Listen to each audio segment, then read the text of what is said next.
Hello everyone. Oh my goodness, first of all, I just want to apologize for the very prolonged absence from YouTube. I know, it's terrible. I am making this officially my formal return. It has been a while, but I'm going to try and make more regular posts on here, as well as on my TikTok. Now, for anyone who doesn't know me, hi, my name is Antoinette. I recently just finished a political science degree at UCL, and I'm most well known over on TikTok. I make political videos, explaining politics and everything like that, as well as documenting my university journey. And you know what? I've been making content for around 5 years now, and I've never made a Q&A video. What's going on? I'm clearly missing out, so I thought today I would rectify that problem and answer all of your most commonly asked questions. So let's go. The first question I get asked quite a lot is, why did I actually start a TikTok, and did I ever want to become a famous TikToker? Now, I don't consider myself famous by any means, but TikTok, I guess, is my career, so let's talk about that. So I actually never intended at all to have any kind of career in content creation. Now, when I was younger, I loved YouTube. I've been watching YouTube, I think, ever since it was first made. I love it so much. And when I was younger, I was so desperate to be a YouTuber. I used to beg my parents when I was like 12 and 13 for a YouTube channel. I was so desperate. I thought I was going to make it big. But they were absolutely adamant that no, you cannot have any public social media until you're 16, and definitely no YouTube. I was so bummed out and angry about it at the time. Now I am so grateful that they did say no, because this is a wild place. This is a wild platform amongst other social media. So I'm glad they said no, but I kind of left that dream behind. I grew up. It just wasn't kind of in the cards or in the plans for me. And then I downloaded TikTok around 2020. I made a few posts here and there, but they were not like that serious. And then I did really well in my A-levels. So I just thought, you know what? I've got a few tips and advice that I feel like could help people, and so I shared them, and it just took off, kind of out of the blue, very unexpectedly. And when things take off, especially kind of the vein of stuff that I was doing, which was academic advice, people want more, so then I was answering more and more, and before you knew it, it had grown out of control, and it was my job.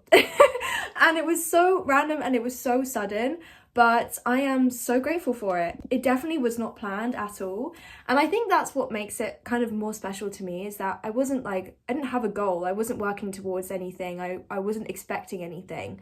But suddenly I'd found myself with a massive kind of, very supportive and loving community of people who all were working towards the same goal, which is learning about politics and improving, their academic performance. And I was so grateful for that. And it's been so crazy, but I am very fortunate and very privileged to be in this position now and kind of achieve that dream that I had when I was younger. It's so crazy. If the young version of me, found out what I was doing today, she would be stunned.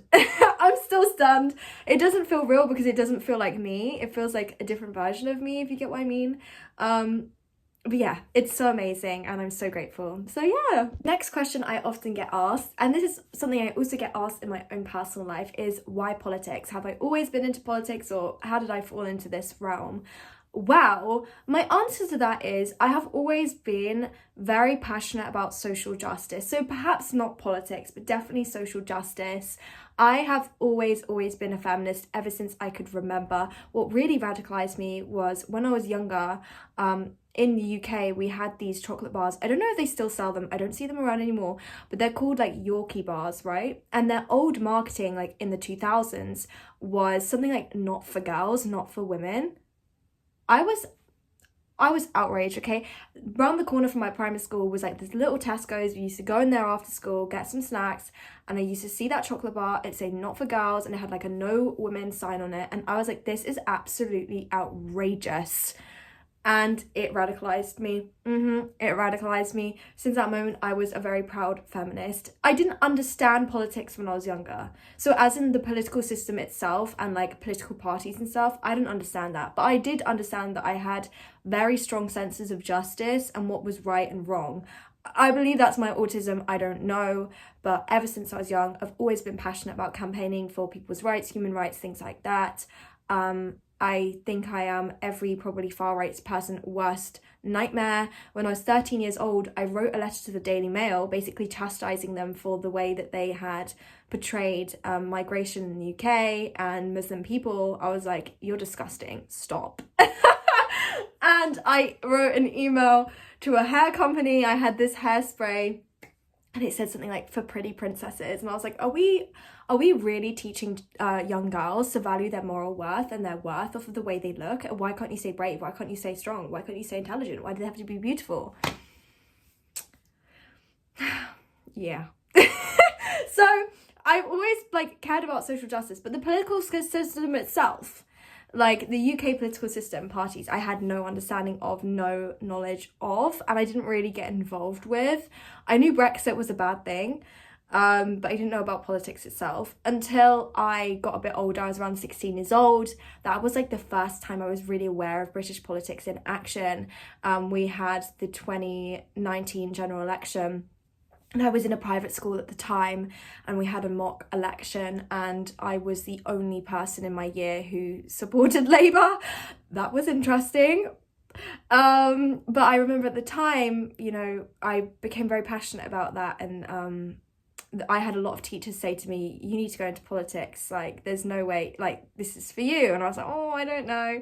I did politics A-level, and that kind of solidified it for me. I've never looked back. So yes, I've always really been passionate about helping people, making a difference and defending people's human rights, but perhaps not so much knowledge when I was younger on how the system works. So that's what I tried to do in my older years. Was in my younger years, I formed the kind of moral foundations of the things I believed in, and then in my older years, I formed the kind of understanding of how then I can implement these things and make a difference. And I do go through stages with politics, especially British politics. There'll be phases of a time that I don't really pay too much attention to it, and then there'll be other times where I'm like, oh my gosh, like what's happening? And it's like back to back to back, I'm taking everything in, I'm doing all the coverage and everything like that. So it's very interesting, and yeah, I think I will always have a love for politics, always.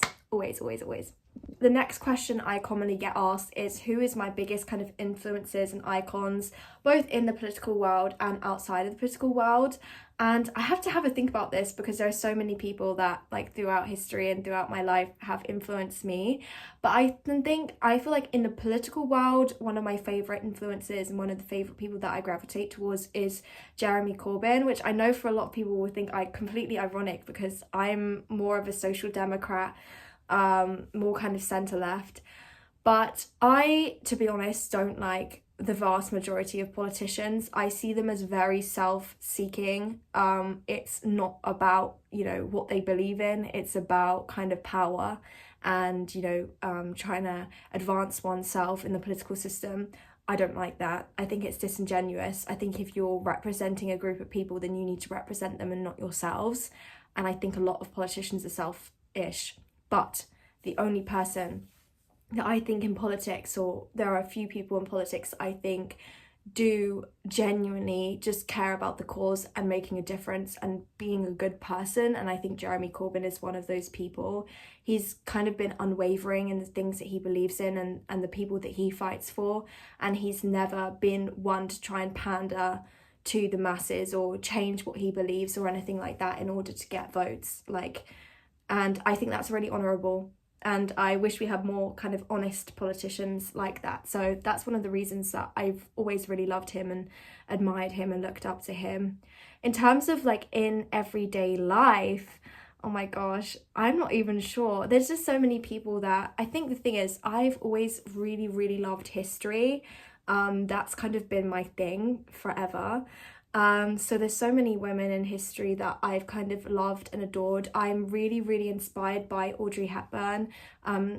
You probably can see behind me, I have like pictures on my wall. I have quite a few pictures of her, but I just really think, you know, she was an amazing humanitarian. She did so much for the world.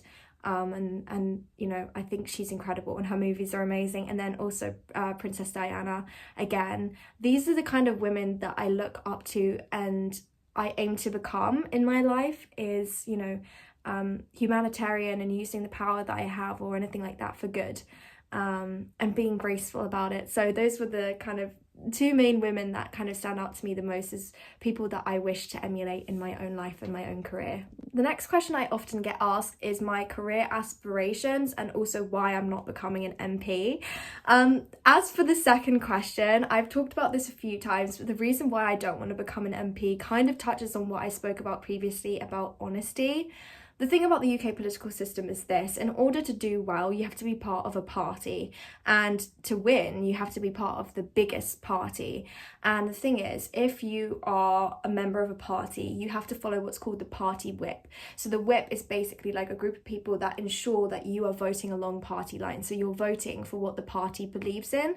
So the existence of this whipping system, this party line system, means that, say that you don't agree with the thing that your party is doing, if you don't vote along what the party is mandating, then you can be kind of reprimanded or even removed from the party. Now, if you are a backbencher, you're not part of a party or even the winning party, you're not going to make much of a difference or, much change, to be honest. It's very difficult to do anything as a backbencher. The most amount of power and the most amount of influence you can have is if you're on the front benches or in the government. And this is the problem. I am someone who is very deeply principled. I have very deep convictions. I'm very, very strong in the things I believe in and what's right and wrong. If my party asked for me to vote for a bill that contradicted what I think is right, I would not vote for that bill in the interest of kind of furthering my political agenda or making myself more powerful. I would much rather lose my job because of something I believe in than sacrifice the things I believe in and what I think is right in order to gain more power. And that is what you need to do in politics in order to succeed, is kind of almost sell your soul in order to reach a position of power. And this is what happened to people like Zara Sultana and Jeremy Corbyn, who, in the kind of efforts to maintain their own kind of personal or moral convictions and the convictions of the people in their constituency, they were ousted by the party. And now they don't have as much of an influence because they're on the back benches. And this is my problem with politics and the UK political system, is it's not about honesty, it's about how much of yourself you're willing to sell in order to get to a position of power. And I'm not willing to do that. I want to make a difference and I want to make a change, but I understand that in order to do that, there's different ways. My main career path that I'm looking at is law. I'm looking to do a law conversion next year. I'm still thinking about what area of law that I want to go into. I would really, really love to be a human rights lawyer and work in the international courts of justice. I would love also to do tort law. I'm very, very passionate. This is such a niche interest, but I'm very, very passionate about especially safety regulations, things like that. I remember when the Grenfell Tower fire happened, and I've made a few videos on this as well. To me, it's one of the most devastating things that I've ever witnessed in my lifetime, and it literally haunts me to this day. And it was a preventable disaster, and unfortunately we have a lot of preventable disasters and a lot of places right now, and different kind of establishments and stuff that are actively putting people's lives in danger.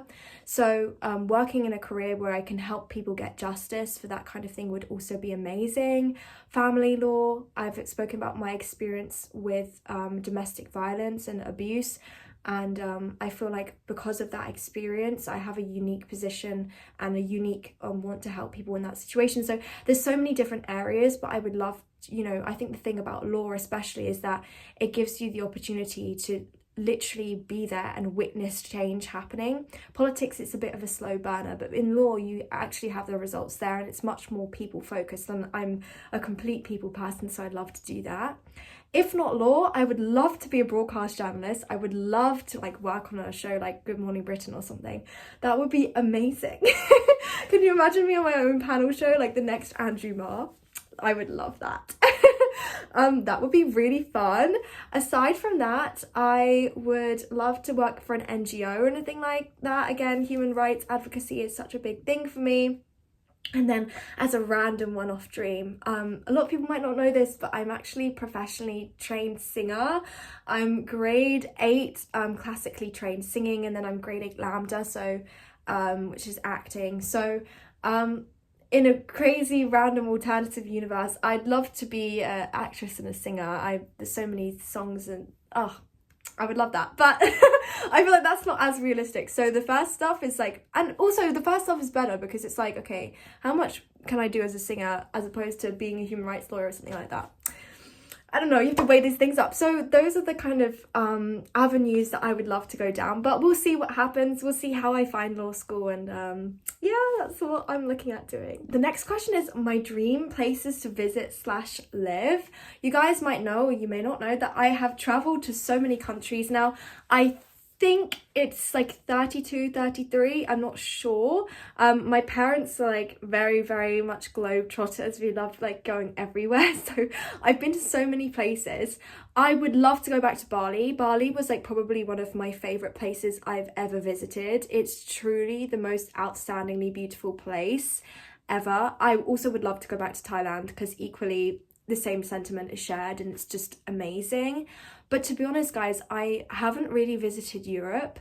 My parents have a thing about Europe. They don't like it. It's not about the countries itself. It's about, you know, the tourists. British tourists are absolutely insane. And we just don't like going places with too many British tourists, too many drunk people. I feel very, very bad for the rest of Europe that has to kind of face the onslaught of British people that come every year.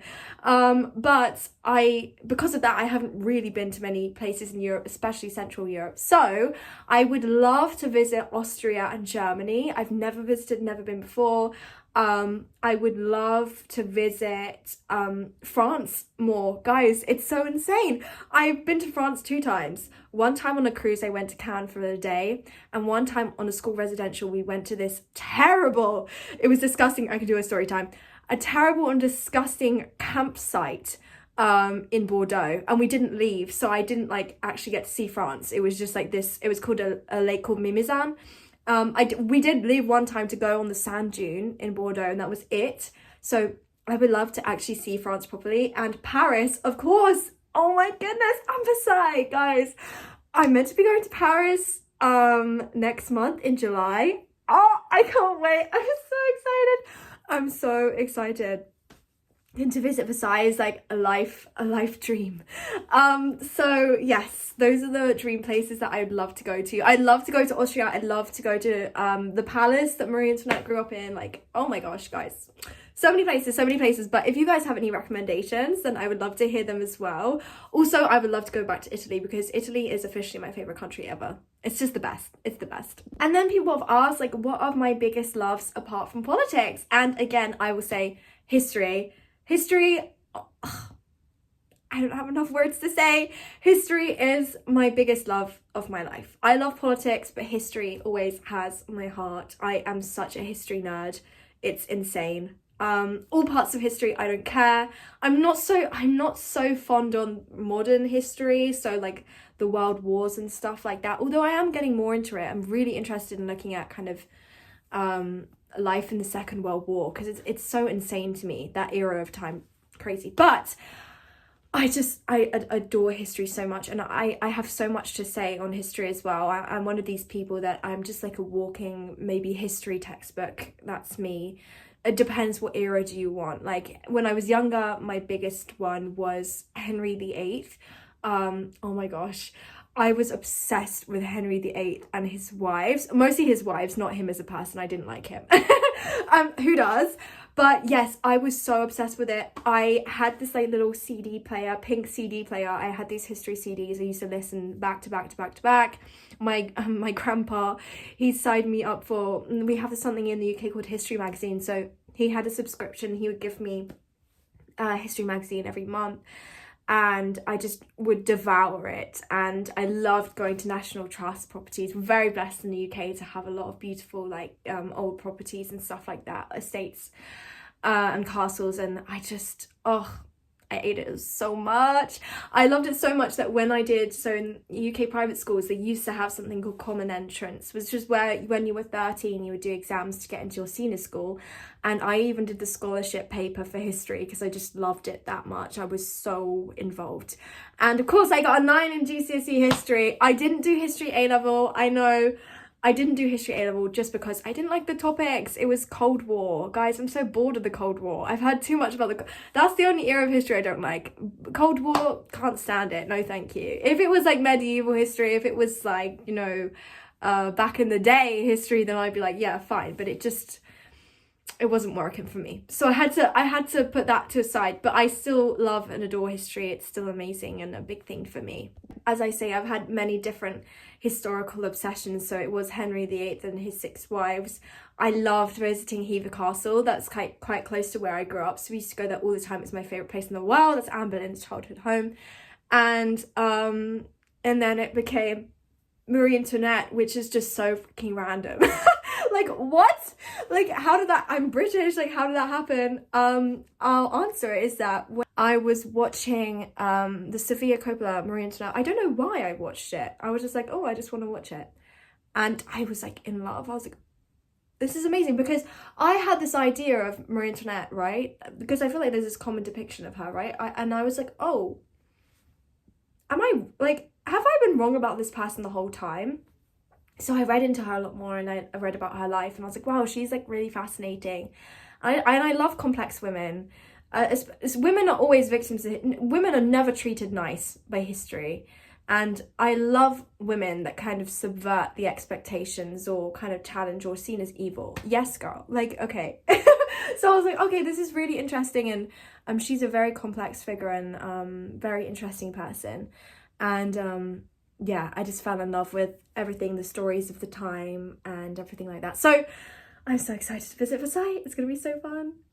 But yes, thank you guys. That is all the questions that I'm going to be answering today. Thank you so much for joining me. As I said, I'm so sorry for being so behind on posting. I'm going to post more often. I'm moving out soon, so you're not going to see this questionable background for much longer. But thank you so much for joining me, and I'll see you very soon in the next one. Bye bye.